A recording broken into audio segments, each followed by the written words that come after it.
Hello welcome in की study 1024 में हूं अरुण कुमार यादव और इस वीडियो में हम देखने वाले हैं क्लास 11 का chapter number 5 complex number and quadratic equation. सबसे पहले हम बात करेंगे कॉम्प्लेक्स नंबर के बेसिक्स की, उसके बाद हम सॉल्व करेंगे एक्सरसाइज 5.1 के क्वेश्चंस। ठीक है, तो देखिए अगर आपको कॉम्प्लेक्स नंबर समझना है तो पहले आपको ये जानना होगा कि रियल नंबर में ऐसी क्या कमी रह गई थी जिससे हमें कॉम्प्लेक्स नंबर की जरूरत पड़ी। तो देखिए रियल नंबर में क्या था, मान लीजिए कोई भी रियल नंबर ले लीजिए आप, ठीक है, अगर उस रियल नंबर का आप स्क्वायर करें तो कभी भी आपको ये वैल्यू नेगेटिव नहीं मिलती है। ठीक है, मतलब ये क्या होता है, इसका जो आंसर आएगा वो या तो जीरो होगा या कोई पॉजिटिव नंबर होगा। ठीक है, तो यानी कि इसका आंसर क्या आएगा, इसका आंसर आएगा greater than equal to zero, या तो जीरो या उससे बड़ा।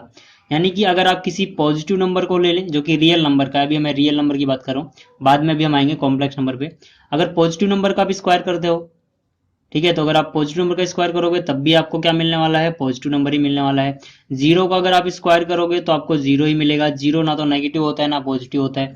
और इसी तरह से अगर आप किसी नेगेटिव नंबर का स्क्वायर करोगे तब भी आपको पॉजिटिव नंबर ही मिलेगा। कभी भी आपको ऐसा नहीं होगा कि आप किसी रियल नंबर का स्क्वायर करो और आपको कोई नेगेटिव नंबर मिल जाए। ठीक है, यानी कि ये चीज कभी नहीं होती यहाँ पर। अगर आप पॉजिटिव नंबर का स्क्वायर करेंगे और आपको नेगेटिव नंबर लाना हो, ऐसा कभी भी पॉसिबल नहीं होता है रियल नंबर में। ठीक है, जीरो का स्क्वायर तो जीरो ही होता है, और अगर आप नेगेटिव नंबर का भी स्क्वायर करें तब भी आपको नेगेटिव नंबर कभी नहीं मिलता है।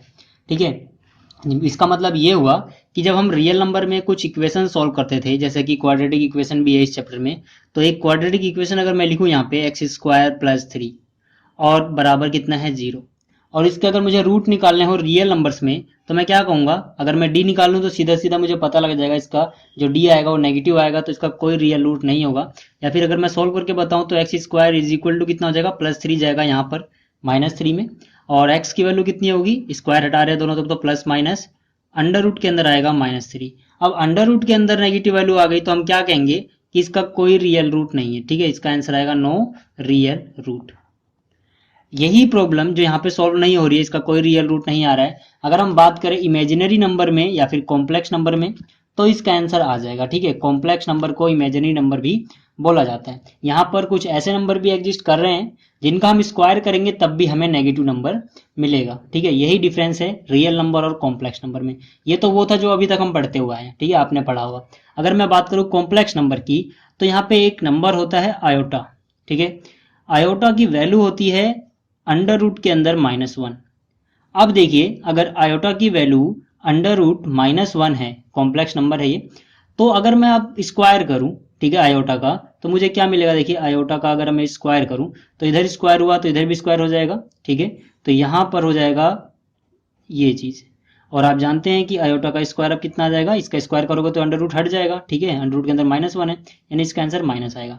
मतलब यहाँ पे एक नंबर है ऐसा जिसका स्क्वायर करने के बाद भी हमें माइनस वन मिल रहा है, और माइनस वन क्या है, माइनस वन एक नेगेटिव नंबर है। तो कॉम्प्लेक्स नंबर में ये पॉसिबल है कि आप किसी नंबर का स्क्वायर करो तब भी आपको नेगेटिव नंबर मिल जाए। अब देखिए अगर इतना है तो इससे हम ऐसी इक्वेशन अगर हमें कॉम्प्लेक्स नंबर में मिले तब हम उनको सॉल्व कर सकते हैं। जैसे कि सेम प्रॉब्लम मैं यहाँ पे लेता हूँ x square plus three is equal to zero. ठीक है, तो यहाँ से एक्स स्क्वायर की वैल्यू कितनी आ जाएगी, माइनस थ्री आ जाएगी। ठीक है, इतना तो आपको समझ में आ गया होगा। अगर मैं यहाँ से एक्स की वैल्यू निकालूं तो फिर से ये हो जाएगा प्लस माइनस अंडर रूट के अंदर चला जाएगा ये सारा, कितना, माइनस थ्री। अब क्या है कि मैं x बराबर प्लस माइनस अंडर रूट के अंदर जो माइनस थ्री है इसको मैं लिख सकता हूं प्लस थ्री इंटू में माइनस वन अंडर रूट के अंदर। ठीक है, देखिए इन दोनों को आप मल्टीप्लाई करोगे वापस से आपको यही मिलने वाला है। लेकिन अंडर रूट माइनस वन की वैल्यू कितनी होती है, आयोटा। ठीक है, तो इसका आंसर हो जाएगा x equal to plus minus under root three iota. ठीक है, इसकी जगह मैंने आयोटा पुट कर दिया। तो कॉम्प्लेक्स नंबर में इसका सॉल्यूशन भी पॉसिबल है। इन्हें कॉम्प्लेक्स या इमेजिनरी इसलिए बोला जाता है क्योंकि रियलिटी में एग्जिस्ट नहीं करते हैं, ये नंबर इमेजिनरी है, रियल में इनकी कोई एग्जिस्टेंस नहीं होती है। ठीक है, तो देखिए आपको ये समझ में आ गया। अब बात करते हैं इसके आगे। अब देखिए अभी अभी आपने ये सीखा है कि जो यहाँ पे आयोटा होता है, ठीक है, उसकी वैल्यू कितनी होती है, अंडर रूट के अंदर माइनस वन। तो जब हम दोनों तरफ स्क्वायर कर दे रहे हैं, ठीक है, यानी कि आयोटा का स्क्वायर जो होता है वो कितना होता है, इधर स्क्वायर होगा इधर भी स्क्वायर हुआ, जैसा कि अभी मैंने ऊपर लिखा था ये आ जाएगा। और अगर हम यहीं पे निकालें आयोटा क्यूब की वैल्यू तो इसका आंसर कितना आता है, देखिए आयोटा क्यूब की वैल्यू आती है माइनस आयोटा। कितना आता है इसका आंसर, माइनस आयोटा। तो ये माइनस आयोटा क्यों आ गया, उसका रीजन ये है, देखिए आयोटा क्यूब को आप लिख सकते हो आयोटा का स्क्वायर इंटू में आयोटा। आयोटा का स्क्वायर जो है इसकी वैल्यू देखिए हम यहाँ से मिल जाएगी हमें -1, तो इसकी वैल्यू -1 हो गई। -1 को आप आयोटा से मल्टीप्लाई करोगे माइनस आयोटा मिल जाएगा आपको। और इसी तरह से अगर हम आयोटा की पावर 4 यानी इसकी वैल्यू निकालना चाहें तो आप क्या करो, ये जो है इक्वेशन हमारे पास, इसमें दोनों तरफ स्क्वायर करो। इसका स्क्वायर करोगे तो आपको इसकी पावर 4 हो जाएगी, -1 का स्क्वायर करोगे तो आपको +1 मिल जाएगा। मतलब क्या है कि अगर हम आयोटा की पावर 4 करते हैं तो हमें +1 मिलता है। आपको ये चारों चीजें याद रखनी है। हालांकि इतने सिंपल वे में क्वेश्चन नहीं पूछा जाएगा, लेकिन आपको ये याद होना चाहिए उसको सॉल्व करने के लिए। अब क्वेश्चन किस टाइप का आएगा, सबसे बेसिक जो क्वेश्चन है वो मैं बताता हूँ आपको।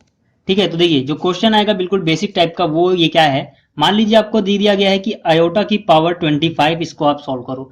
तो आपको कुछ भी दिया हो आयोटा की पावर, आपको सॉल्व कैसे करना है, उसकी पावर 4 बना के पहले। ठीक है, क्योंकि देखिए सबसे सिंपल जो चीज है वो ये है कि आयोटा की पावर 4 कितना है, +1 है। +1 में हमारा दिमाग ज्यादा काम करता है, तो हम क्या करेंगे, हर बार +1 ढूंढेंगे अपने क्वेश्चन में। मिला है तो ठीक। अब कैसे मिलेगा, देखिए आयोटा की पावर 25 को आप लिख सकते हो 4 इंटू में, 4 का टेबल इसमें कितनी बार जाएगा, 6 बार, 4 6 जा 24। तो 25 था, ये 24 हो गया, यानी कि प्लस में 1 बचा होगा। इसको अगर आप कंपेयर करें तो ये किस तरह से दिख रहा है, ये कुछ ऐसा दिख रहा है, आयोटा की पावर 4 के, ठीक है, 4 इंटू में 6 को मैंने क्या लिख दिया, 4 इंटू के की वैल्यू 6 होगी मान लीजिए यहाँ पे, +1। तो ये आपको नजर आ रहा है। तो इसका आंसर क्या आएगा, देखिए आयोटा की पावर 4 इंटू में 6 है, इसको यही तो है ये आयोटा की पावर 4 और उसके पावर ऊपर 6 लिख दो, प्लस में जो आयोटा की पावर 1 बची है आप इंटू में आयोटा लिख दो। तो देखो ये और ये सेम चीज है। ठीक है, 6 4 जा 24 और यहाँ आयोटा की पावर 1 है, मल्टीप्लाई में बेस सेम है तो पावर जुड़ेगी वापस से 25। अब आप जानते हैं आयोटा की पावर 4 1 होता है, 1 की पावर कुछ भी हो 1 ही रहेगा, यानी कि 1 इंटू में आयोटा। ठीक है, तो इसकी वैल्यू भी कितनी आ गई, आयोटा। तो आपको एक सिंपल सी बात याद रखनी है कि जब आपको क्वेश्चन इस फॉर्म में दिया हो कि उसको आप ऐसे ब्रेक कर पा रहे हो कि आयोटा की पावर 4 के प्लस में 1, तो आंसर क्या आएगा, आंसर आयोटा ही आएगा। आयोटा का मतलब ये पहला वाला केस, यानी कि जो पहला वाला केस है या तो सिंपल आपको आयोटा दिया हो तब उसका आंसर आयोटा या अंडर रूट के अंदर -1 होगा। ठीक है, अगर आप इसकी वैल्यू रखना चाहें तो आयोटा की वैल्यू कितनी है, अंडर रूट के अंदर -1। या फिर ये कब आएगा आंसर, जब आपको, ठीक है, तो आयोटा की पावर 4 के प्लस 1 इस फॉर्म में दिया होगा तब आंसर आपका यही आएगा। अब मान लीजिए यहाँ पे आयोटा की पावर 25 ना होकर 26 होती, तब आप क्या करते, तब आप इसको ऐसे लिखते भाई, आयोटा की पावर 4, हमेशा आपको 4 से शुरू करना है, इंटू में 6, 4 6 जा 24 और कितना बच जाएगा 2, 24 और 2 26 हो गया। अब देखिए मैंने क्या कहा, जब भी आपको ऐसा कुछ मिल जाएगा 4 में तो उसका आंसर तो 1 होगा, और क्या बचा होगा, आयोटा की पावर 2, यानी जो इसका आंसर आएगा वो आएगा आयोटा की पावर 2, क्योंकि इतने का तो 1 हो गया, फिर यहाँ बचा जाएगा आयोटा की पावर 2, तो आयोटा की पावर 2 कितना होता है, -1, तो इसका आंसर आएगा -1। यानी कि जब भी आपको आयोटा की पावर 4 के प्लस 2 की फॉर्म का दिया होगा तो वही उसका आंसर होगा जो आयोटा की पावर 2 का होता है।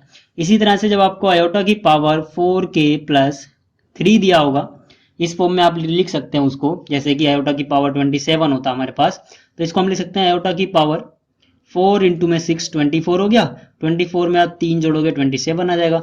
इतने का तो 1 ही होता है, क्योंकि इसको आप फिर से वही लिख सकते हो भाई, आयोटा की पावर 4 इंटू में 6 और इंटू में आयोटा की पावर 3, तो इसका आंसर तो 1 आ जाएगा, आयोटा की पावर 3 बचेगी, आयोटा की पावर 3 यानी कितना होता है, माइनस आयोटा। और इसी तरह से अगर आपको ये फॉर्म दी हो आयोटा की पावर 4 के, मतलब पूरा पूरा टेबल चला जाए, जैसे कि यहाँ पे आयोटा की पावर 28 होता, तो यहाँ पे क्या आएगा, 4 की टेबल पूरी पूरी जाएगी 28 में, 4 7 जा 28, तो इसका आंसर कितना आएगा, 1 ही आएगा, यानी कि ये वाला केस होगा। तो आपको ये केस याद रखने हैं। ठीक है, आपके क्वेश्चन में ऐसे बड़ी सी पावर दे देंगे, जैसे कि मान लीजिए आपसे पूछ लिया गया 101 है आयोटा की पावर, इसकी वैल्यू बताओ, तो इसको आप सिंपली लिख सकते हो भाई, आयोटा की पावर 4 इंटू में 25, 25 4 जा 100 हो गया, प्लस में कितना बचा 1, तो 4 के और ये क्या है +1, तो किससे मिल रहा है, ये इससे मिलता जुलता है। ठीक है, 4 के प्लस 1, यानी इसका आंसर क्या आएगा, आयोटा आएगा। ठीक है, तो इसका आंसर क्या आ जाएगा, आयोटा। तो ये आपको ट्रिक पता होना चाहिए, ये चीज आपको याद होनी चाहिए जो मैंने यहाँ पे लिखी है। अगर आपको ये याद है तो आप बड़े बड़े क्वेश्चन आसानी से कर पाओगे, जैसा कि 5.1 में है। चलिए, अब आपको ये समझ में आ गया भाई आयोटा क्या होता है। अब बात करते हैं कॉम्प्लेक्स नंबर की। ठीक है, कॉम्प्लेक्स नंबर को डिनोट किया जाता है जेड से, और उसकी जो फॉर्म होती है वो होती है ए प्लस आयोटा बी। ठीक है, देखिए आयोटा बी लिखा जाए या बी के बाद आयोटा लिखा जाए, एक ही बात है, दोनों सही है। ठीक है, ठीक है, तो देखिए ये फॉर्म है कॉम्प्लेक्स नंबर की। अब इसमें ये क्या होता है, ये होता है रियल पार्ट। ठीक है, यानी कि R E of Z, real part of Z, जिसका आंसर क्या आएगा, ए आएगा। और जो यहाँ पे बी है वो क्या होता है, वो होता है imaginary part of number Z. ठीक है, इमेजिनरी पार्ट क्या आएगा, बी आएगा। आपको फिर से ध्यान देनी है एक बात कि यहाँ पर रियल पार्ट तो ठीक है, जो इमेजिनरी पार्ट है उसमें आप आयोटा मत यूज करना। ठीक है, इस पूरे को इमेजिनरी पार्ट नहीं बोला जा रहा है, आयोटा का जो कोफिशिएंट है जो इसके साथ है उसको हम इमेजिनरी पार्ट बोल रहे हैं। अगर माइनस होगा तो यहाँ माइनस भी आएगा, जैसे कि मान लीजिए जेड इज इक्वल टू 4 प्लस 3 आयोटा होता है, जैसे कि मैंने अभी आपको बताया आयोटा पहले लिखो बी बाद में लिखो, या फिर पहले बी लिखो फिर आयोटा, एक ही बात है, दोनों सही है। तो यहां से अगर मैं रियल पार्ट की बात करूं तो रियल ऑफ जेड कितना है मेरे पास 4, और इमेजिनरी ऑफ जेड कितना है मेरे पास 3। अगर यहाँ पे नेगेटिव होता है जेड इक्वल टू मान लीजिए 4 माइनस 3 आयोटा, तब फिर रियल नंबर तो 4 रहता। ठीक है, जो रियल पार्ट मतलब रियल पार्ट ऑफ जेड कितना रहता, 4 रहता, और जो इमेजिनरी पार्ट होता है जेड का इस नंबर का वो 3 तो आता ही आता है, जो इसके साथ माइनस है वो भी आएगा, यानी -3 होगा।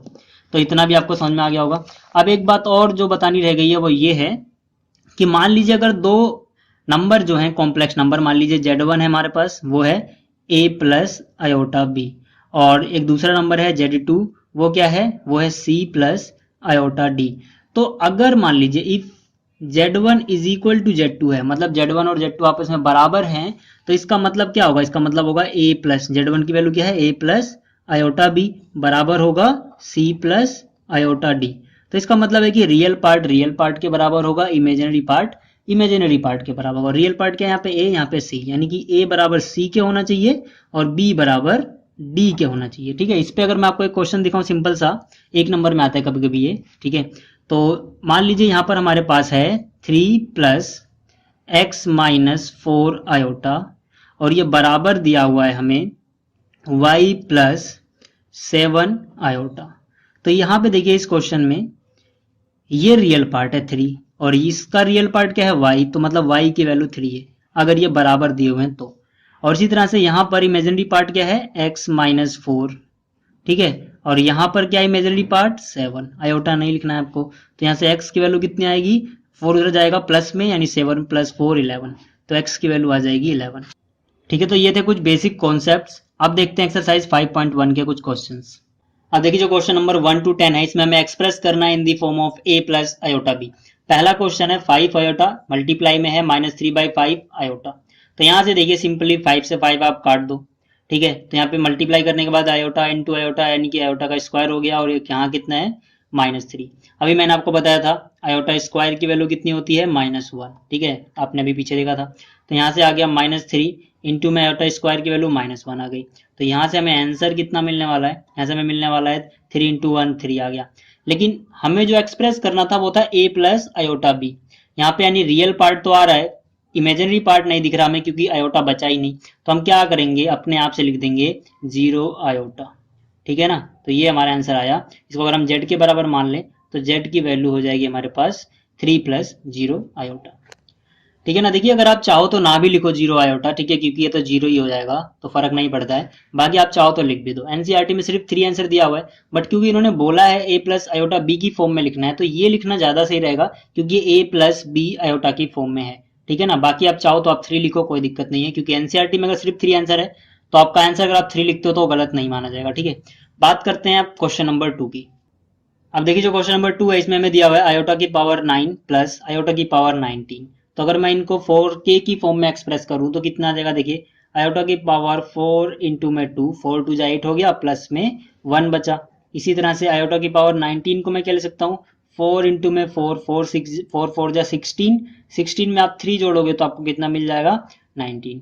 तो ये कितना लिख सकते हो आप, इसे लिख सकते हो 4 की पावर 2 है, इंटू में एक बचा रहेगा तो मतलब 1 आयोटा, प्लस में इसको आप लिख सकते हो आयोटा की पावर 4 और उसकी पावर फिर से क्या लिख दो 4, ये दोनों मल्टीप्लाई में है तो ऊपर आ जाएंगे, प्लस में सॉरी मल्टीप्लाई में आयोटा की पावर कितना आ जाएगा 3 आ जाएगा।